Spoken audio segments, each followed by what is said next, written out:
سورة الزلزال. بسم الله الرحمن الرحيم. إذا زلزلت الأرض زلزالها وأخرجت الأرض أثقالها وقال الإنسان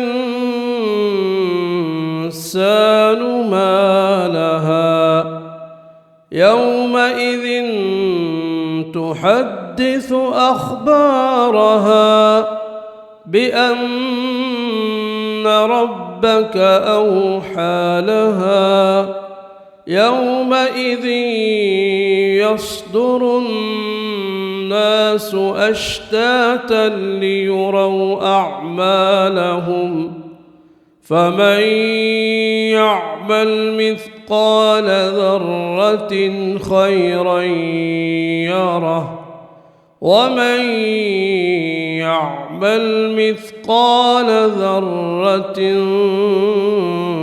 شرا يره.